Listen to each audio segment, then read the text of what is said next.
बिस्मिल्लाहिर्रहमानिर्रहीम। अस्सलाम वालेकुम नाज़रीन, आप यूट्यूब चैनल देख रहे हैं। मैं इमरान खान हूँ। सबसे पहले मैं आपको साबिक़ वज़ीर-ए-आज़म इमरान खान साहब का जो ताज़ा बयान है वो बताता हूँ। उन्होंने मुलाकात की है अपने साथियों से भी और इसके अलावा उनकी सहाफ़ियों से भी बातचीत हुई है।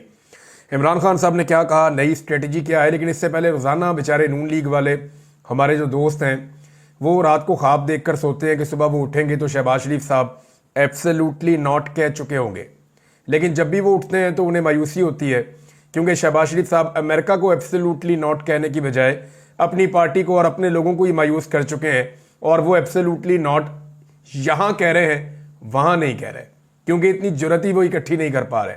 और बजाय इसके कि अमेरिका के साथ प्रोफेशनली डील किया जाए या इन मामलात को प्रोफेशनली देखा जाए, ताल्लुकात को मजीद ख़राब किया जा रहा है और दुनिया के साथ अपने ताल्लुकात को कहाँ पहुँचाया गया, उसके नुकसान क्या होंगे वो बाद में बात करते हैं। लेकिन पहले साबिक़ वज़ीर-ए-आज़म इमरान खान साहब ने अडियाला जेल में वकला और सहाफ़ियों से गुफ्तगू की है। उन्होंने कहा कि इंशाअल्लाह 2025 हकीकी आज़ादी का साल है। 2024 पाकिस्तान के लिए एक मुश्किल साल था। ज़ाहिर है आज़ादी मुश्किल से ही मिलती है।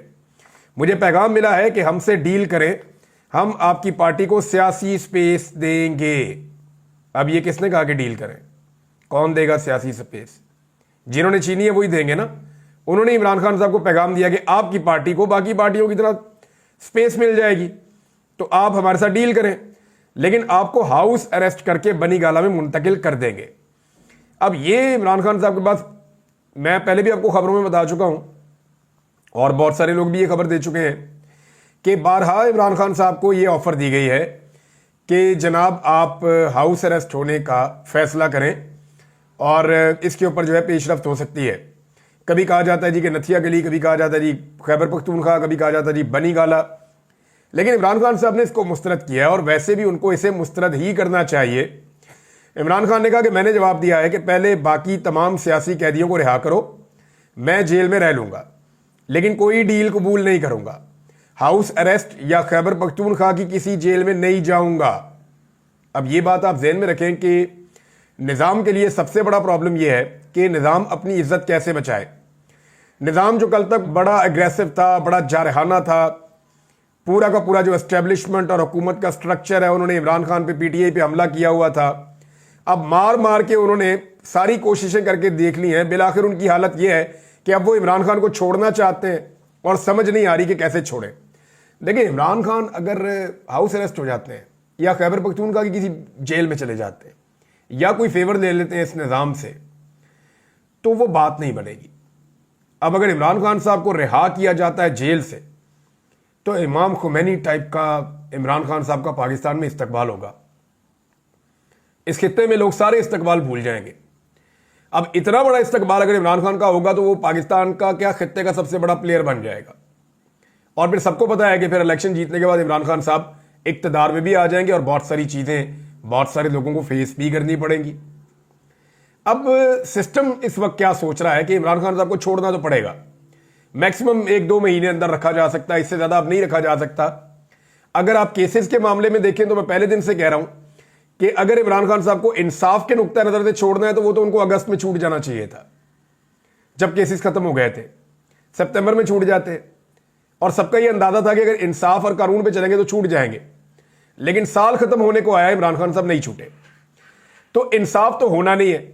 अब मामला आ गया इस बात पे कि दबाव कितना पड़ता है, तो दबाव इस हुकूमत के ऊपर बहुत ज्यादा पड़ गया है। फरवरी से ऑनवर्ड एक बहुत बड़ा दबाव मजीद आएगा, वो मैं आपको आगे चल के और वीलॉग में बताऊंगा। अब मामला यह है कि निजाम इमरान खान को छोड़ना चाहता है, लेकिन ऐसे कि इमरान खान साहब का असर कम हो। मुमकिन है कि जैसे ही इमरान खान साहब की अचानक बेल हो, एक ही दिन में रोप कारें और सारी चीजें हो जाएं और फौरी तौर पर अडियाला जेल में हेलीकॉप्टर पहुंचाया जाए कि खान साहब बैठे, आपको फौरन घर पहुंचाना है, तो क्या इमरान खान साहब ये बात मान लेंगे? तो इमरान खान साहब के सामने बहुत सारी ऑप्शन रखी जा रही हैं, उनके साथियों को भी एंगेज किया जा रहा है। पूरा सिस्टम ये सोच रहा है कि एक आदमी का कदम ने इतना बड़ा कर दिया है कि हम सारे इसके सामने बोने बन गए छोटे छोटे, चाहे वो इदारों में बैठी हुई शख्सियात हैं, चाहे वो हुकूमतों में बैठी हुई शख्सियात हैं, चाहे वो पाकिस्तान के अंदर या बाहर बैठी हुई शख्सियात हैं, वो सब इमरान खान के सामने अपने आप को अब बोना समझते हैं। इतना बड़ा कद अल्लाह ताला ने इमरान खान को दे दिया और इमरान खान ने इस्तकामत के साथ अल्लाह ताला से यह तोहफा हासिल किया है। अब आगे इमरान खान साहब कह रहे हैं कि अपनी कौम से कहता हूं कि आपने घबराना नहीं है, आपका कप्तान डटा हुआ है। मैं अपने समंदर पार पाकिस्तानियों से कहूंगा कि तरसीलात ज़र के बाइकआउट की मुहिम में शामिल हों। अभी हमारे मुतालबात के हवाले से कमेटी ही खेला जा रहा है।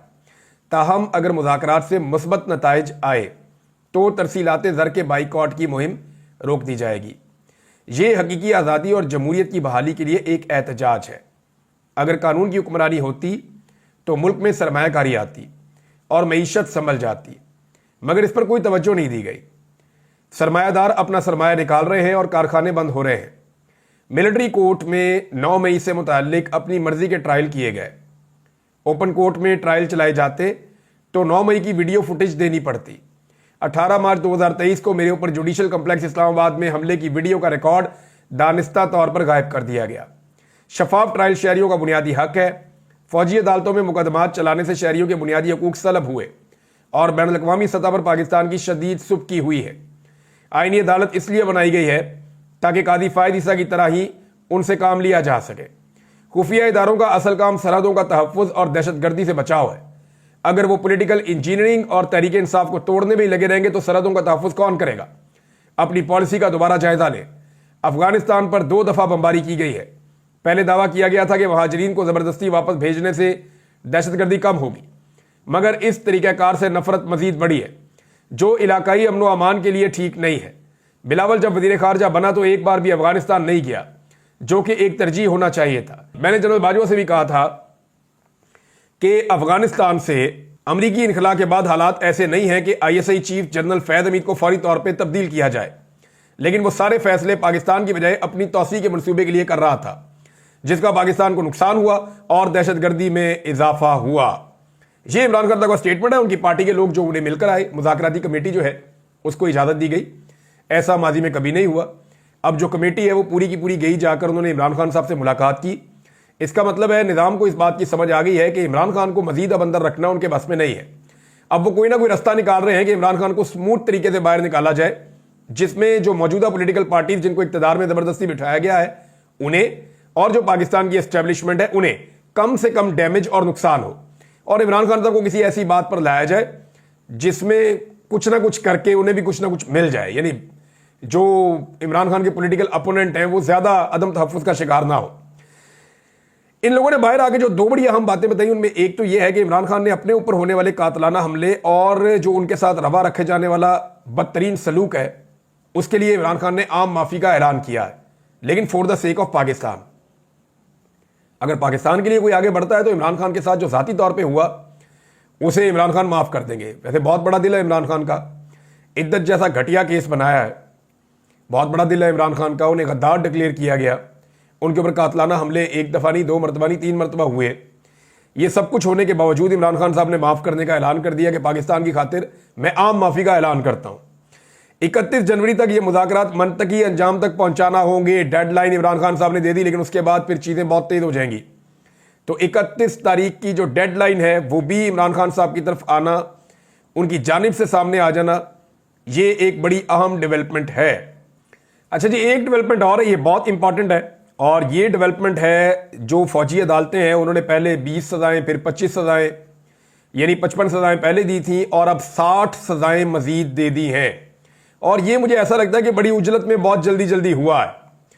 ये जो सज़ाएं सुनाई गई हैं इनकी तफसील ये है कि इमरान खान साहब के जो भांजे हैं हसन नियाज़ी साहब, और उनको सज़ा सुनाई गई है 10 साल की, और उनके अलावा किसी को 5 साल, किसी को 7 साल, किसी को 6 साल, किसी को 2 साल, इस तरह ये सबको सज़ाएं सुना दी गई। 60 मजीद कैदी जो फौजी हिरासत में थे उन्हें ये सज़ाएं सुना दी गई हैं। अब मामला ये है कि फौजी अदालतों की सज़ाएं पूरी दुनिया के अंदर नहीं मानी जाती, यानी कोई इदारा कैसे सिविलियंस को सज़ा दे सकता है। पाकिस्तान का जो सबसे मजबूत और सुप्रीम इदारा है वो पार्लियामेंट है। पार्लियामेंट के बाद ये इख्तियार नहीं है कि वो किसी को सज़ा सुना सके, तो फिर एक इदारा फौज कैसे सज़ा सुना सकता है? यानी इस तरह तो अगर पुलिस के साथ कोई बंदा ज्यादती करे या पुलिस का कोई मामला है तो पुलिस भी अपनी निजी अदालत बना दे और ये कहे कि जनाब हम यहां पे सजा देंगे, यानी वो भी एक इदारा है ना, पुलिस भी एक इदारा है, फौज एक इदारा है, और बहुत सारे इदारे हैं पाकिस्तान में काम कर रहे हैं। तो इस तरह हर इदारे की अपनी अलग अदालत होनी चाहिए जिसके अंदर वो फैसले करे। देखिए, इंटरनल कोड ऑफ कंडक्ट के हवाले से पूरा एक सिस्टम होता है, हर इदारे के अपने रूल्स होते हैं जिनके मुताबिक उनके अंदर फैसले किए जाते हैं, और वो ट्रिब्यूनल्स बनते हैं, बाद औक़ात अदालतें बनती हैं, हर एक का अलग अलग नाम होता है। लेकिन ये नहीं हो सकता कि फौजी अदालतें सिविलियंस को सजाएं दें। और ये जो लोग इसकी आज हमायत कर रहे हैं, ये लोग कल सर पकड़ के रोएंगे और ये परेशान हो जाएंगे कि हमने किस चीज़ की माजी में हमायत की थी। ये हमायत इनको बिल्कुल नहीं करनी चाहिए। यानी कोई भी इदारा किसी चीज़ की लपेट में आए तो क्या वो अपनी मतवाजी अदालत कायम कर देगा? अब ये मामला जाएगा नॉर्मल कोर्ट्स के अंदर, तो वहां ये मामला उठ जाएगा। उसकी वजह यह है कि आम जुडिशरी ऐसी किसी भी अदालत को अपने लिए भी एक चैलेंज समझती है और ये सजाएं वहां पे बरकरार नहीं रह पाएंगी। और एक जो शुनीद है, क्योंकि सिद्दीक जान साहब ने यह खबर दी और उससे पहले मैं इस खदशे का इजहार कर चुका हूं, या मैं ये बात पहले बता चुका हूं कि हुकूमत के अंदर ये सोच है, क्योंकि जितना आलमी प्रेशर आ रहा है यूरोपीय यूनियन का, अमेरिका का, बरतानिया का, अक़वाम मुत्तहिदा का, और जितना मगरिब से प्रेशर आ रहा है इन फौजी अदालतों के फैसलों को लेकर, आपकी दो चीज़ें खतरे में है ना। एक आपकी जो तीन चीज़ें एक्चुअली खतरे में है, IMF की डील आपकी खतरे में है अगर आप ये करते रहेंगे। दूसरा, आपके ऊपर दिफाई नुक्ता नज़र से पाबंदियां लग सकती हैं। और तीसरा, GSP+ स्टेटस जो है वो भी आपका खतरे में हो सकता है। और इसके इशारे बैरून मुल्क से आ रहे हैं। ये मैं कोई बात नहीं कर रहा, लेकिन सिंपल ये है कि पाबंदियां तो उन लोगों के ऊपर लगनी चाहिए जो लोग इसके लिए जिम्मेदार हैं। और एक बड़े सीनियर जर्नलिस्ट हैं, उन्होंने आज इसके हवाले से एक ट्वीट भी किया हुआ है और उनका ये क्लेम है कि आने वाले दिनों में अमेरिका और यूरोप से कुछ ऐसी डेवलपमेंट्स होने जा रही हैं जिनके नतीजे में कुछ पाकिस्तानी सरकारी अफसरान जो बड़े बड़े ओहदों पे बैठे हुए हैं उन पर, और कुछ सियासी शख्सियात भी हो सकती हैं, इन पर बैनुल-अक़वामी सतह पे पाबंदियां लग जाएं। इनके ऊपर ट्रैवल बैन लग सकता है, इनके असासों के हवाले से पाबंदियां लग सकती हैं और इनको वीज़े भी नहीं मिलेंगे। इस किस्म की चीज़ें जो हैं वो उस एक ट्वीट के अंदर मौजूद थी। जर्नलिस्ट हैं अब ये बात कर रहे हैं। लेट्स सी होता क्या है आने वाले दिनों में, क्योंकि ओवरसीज पाकिस्तानी इसकी डिमांड बड़े लंबे अरसे से कर रहे हैं। कनाडा में भी, अमेरिका में भी, यूरोप में भी, बरतानिया में भी, ऑस्ट्रेलिया में भी, वो हर तरफ ये बार बार कहते हैं कि जनाब पाबंदियां लगाएं इन बंदों के ऊपर, पाकिस्तान के ऊपर पाबंदियां ना लगाएं बल्कि इन बंदों के ऊपर पाबंदियां लगाएं। बहरहाल अब ये जनाब मजीद 60 लोगों को सजा दी गई और बड़ी उजलत में दी गई है। जो प्रेस कॉन्फ्रेंस थी उसके हवाले से जिन सहाफियों ने वहां सुना वो ये कह रहे हैं, और अगर आप वो सुने उसको रिकॉर्डिंग उसकी निकाल के, तो वहां पे अग्रेशन नहीं थी अब प्रेस कॉन्फ्रेंस में ISPR की, बल्कि वहां पे एक सवाल पूछा गया और बड़ा जबरदस्त सवाल था। और ये सवाल पूछा जाना चाहिए था कि जो लोग पार्टी छोड़ गए 9 मई के बाद, उनके ऊपर 9 मई का कोई जुर्म ही साबित नहीं हुआ, और जिन्होंने पार्टी नहीं छोड़ी वो मुजरिम साबित हो गए। तो इस पे DG ISPR ने कहा कि वो पार्टी छोड़े या ना छोड़े ये उसका जाती फेल है, इसका 9 मई की तहकीकात पर कोई फर्क नहीं पड़ेगा, ये DG ISPR ने कहा। लेकिन हमने ये देखा कि बहुत सारे ऐसे नाम थे जिनमें एक नाम मुराद रास का था, अंदलीब अब्बास का था, और बहुत सारे ऐसे नाम थे। ये वो लोग थे जिन्होंने 9 मई के बाद फौरी तौर पे पार्टी को छोड़ दिया था, जैसा कि फारूक हबीब है जिनको गिरफ्तार किया गया था और 9 मई के अंदर उनको मरकजी मुलजिम समझा गया था। ऐसे और बहुत सारे लोग हैं जिन लोगों ने भी पार्टी से अपनी वाबस्तगी तोड़ दी। उन लोगों के ऊपर 9 मई का कोई मुकदमा नहीं रहा। वो लोग ऐसा लगता है कि हर चीज में से निकल गए। वो पूरी दुनिया में ट्रैवल भी करते हैं, वो आज़ादी से पाकिस्तान में घूमते भी हैं, उन्हें इलेक्शन लड़ने की भी आज़ादी थी, वो जेलों के अंदर भी नहीं रहे, उन्हें फौजी अदालतों से सजाएं भी नहीं दिलवाई गई। तो ये बात आप क्लियरली जरा समझ लें इसको, कि यहां मुझे ऐसा लगता है कि ये फैक्ट DG ISPR ने गलत बताया। उन्हें यह बताना चाहिए था कि वाकई ऐसे बहुत सारे लोग हैं जिन्होंने 9 मई के बाद पाकिस्तान तहरीक इंसाफ को छोड़ा और फिर वो 9 मई के मुजरिम या मुलजिम नहीं रहे, क्योंकि तहरीक इंसाफ को जिम्मेदार समझते हैं वो 9 मई के लिए, तो तहरीक इंसाफ छोड़ने पे ये जुर्म खत्म हो जाता है। हमने तो ये पैटर्न देखा है पाकिस्तान में और क्लियरली यही पैटर्न था। नाज़रीन, दफ्तर खारजा पाकिस्तान का जो है उसने थोड़ी सी अक्लमंदी का सबूत दिया है, और जो हरकतें ख्वाजा आसिफ साहब ने की हैं उसके बाद सूरत हाल किसी और तरफ जा रही है। मैं पहले आपको बता देता हूं कि ख्वाजा आसिफ साहब ने एक नई कहानी सुना दी कि जनाब कोई प्रोजेक्ट है गोल्ड स्मिथ का और उसके अंदर कोई बंदे भर्ती हो रहे हैं और पाकिस्तान को नुकसान पहुंचाना है, एटमी ताकत को सरनगू करवाना है। ये इमरान खान साहब को जेल से निकालने के स्टेटमेंट के ऊपर पाकिस्तान में जुल्म और फस्तायत के खिलाफ जो भी दुनिया में कहीं से आवाज उठाती है वो इसको इस खाते में ख्वाजा आसिफ जोड़ रहे हैं। इसके ऊपर रिचर्ड ग्रेनल ने एक स्टेटमेंट दिया है और ये बड़ा संजीदा स्टेटमेंट है। उन्होंने कहा था Pakistani embassy in Washington DC and ambassador Rizwan Sheikh have some explanation to do. इन्हें पाकिस्तानी एम्बेसी को और सफीर को किसी चीज की सफाई देनी पड़ेगी जल्द। दैट थ्रेट्स के जान से मारने की धमकियां and the crazy talk about operation Goldsmith from the minister of defence is reckless. कि जनाब मौत की धमकियां भी दी जा रही हैं, कत्ल की, और साथ में कोई ऑपरेशन गोल्डस्मिथ जो है वो मुतारफ करवा दिया गया है, और ये रैकलेस किस्म के इल्जामात हैं जो पाकिस्तान के वजीर दिफा की जानिब से लगाए जा रहे हैं। There should be a review of what the United State tax payer provides Pakistan in aid. अच्छा, अब वो ये कह रहे हैं कि पाकिस्तान को एड देता है यूनाइटेड स्टेट्स, बड़ी इमदाद फराहम करता है, तो इसको फिर रिव्यू भी करना पड़ जाएगा। इसके ऊपर एल मॉर्गन जो एक एनालिस्ट हैं अमेरिकन, और ये वो खातून है जिन्होंने पहले बता दिया था 25 तारीख को कि इस्लामाबाद में एक कत्लेआम होने वाला है। इन्होंने वार्न किया था कि इस्लामाबाद में एक खौफनाक कत्लेआम का मंसूबा बना लिया गया है, और इन्होंने उसका इल्जाम मिलिट्री एस्टेब्लिशमेंट पे लगाया था। लेकिन 26 तारीख को फिर वो वाकया सानिया आपने इस्लामाबाद में होता हुआ देखा भी। वो कहती है जी United States is the largest contributor to IMF funds. अब वो आईएमएफ की बात करें कि आईएमएफ का सबसे बड़ा कंट्रीब्यूटर अमेरिका है, और आईएमएफ को रिव्यू करना चाहिए कि जो $7 अरब बेल आउट पैकेज उन्होंने पाकिस्तान को दिया है, और जो अगली इसकी किस्त है उस हवाले से इनको आईएमएफ को तब तक फैसला नहीं करना चाहिए जब तक कि इमरान खान और सारे जो सियासी कैदी हैं उन्हें रिहा ना कर दिया जाए, और पाकिस्तान में फ्री एंड फेयर इलेक्शन के साथ इसको मशरूत किया जाए, इमदाद को और बेल आउट पैकेज को। जनाब आपका आईएमएफ का प्रोग्राम भी खतरे में है, आपका जीएसपी प्लस का जो स्टेटस है वो भी खतरे में है, और इसकी वजह फौजी अदालतों के फैसले और पाकिस्तान के जो वज़रा हैं उनके नामुनासिब बयानात हैं, गैर जिम्मेदाराना बयानात हैं, और लगातार वो इससे बाज नहीं आ रहे, वो यही हरकतें करते चले जा रहे हैं। दफ्तर खारजा से जब इस बारे में सवाल पूछा गया तो उन्होंने जवाब देने से गुरेज किया, यानी कम से कम पाकिस्तान के दफ्तर खारजा ने इस अक्लमंदी का मुजाहरा किया कि अब अमेरिका को जवाब नहीं देना। यानी उन्होंने ये सोच लिया है कि अमेरिका को जवाब देके फंसने वाली बात है, गुनाह हमारा, गलतियां हमारी, जुर्म हमारा, हमने बंदे मार दिए डी चौक के अंदर, हमने इलेक्शन चोरी कर लिया पाकिस्तान के अंदर, हमने पाकिस्तान में जुल्म का, जबर का, फस्तायत का बाजार गर्म कर दिया, हमने एक पॉलिटिकल पार्टी से उसका बल्ले का निशानी छीन लिया, हमने एक पॉलिटिकल पार्टी के लीडर के ऊपर 200 मुकदमे डाल के उसको जेल के अंदर बंद कर दिया, हमने उसके ऊपर इद्दत जैसा घटिया केस बना दिया, हमने खवातीन और बच्चों को अगवा कर लिया, हमने जबरी तौर पे बेशुमार लोगों को लापता किया, शायरों को और सहाफियों तक को हमने दीवार के साथ लगा दिया, हमने कोई चीज पाकिस्तान में सही चलती हुई नहीं छोड़ी।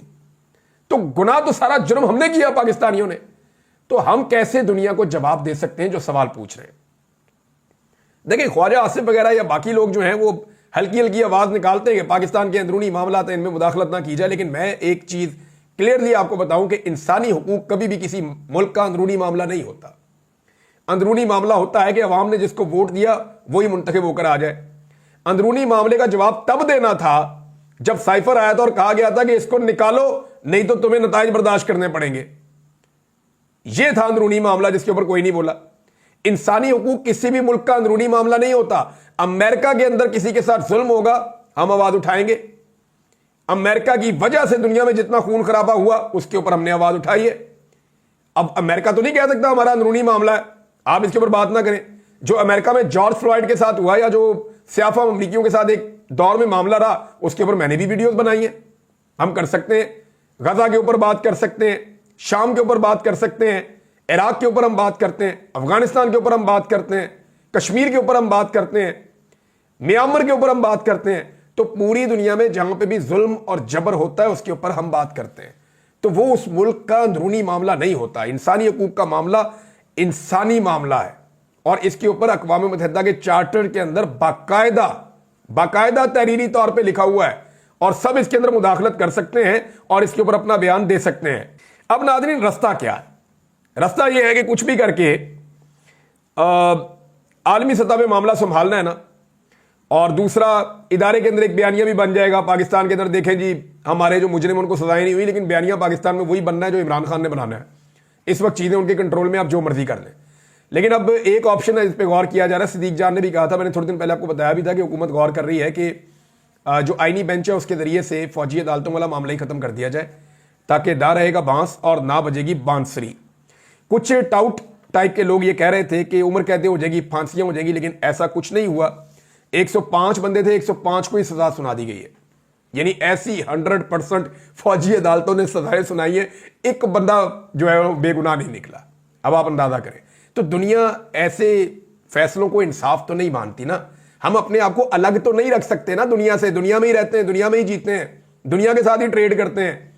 तो दुनिया हमें किस तरह के मुल्क के तौर पे जानेगी कि यहां पे आज भी फौजी अदालतों के अंदर सिविलियंस को ट्रायल देके 105 में 105 बंदे ही फारिग कर दिए, सबको सजा दे दी गई है। तो पाकिस्तान एक बनाना रिपब्लिक का तासुर जाता है पूरी दुनिया में, जो नहीं जाना चाहिए। अब तक इतने, अपना ख्याल रखिएगा, अपने चैनल का भी। अल्लाह हाफिज।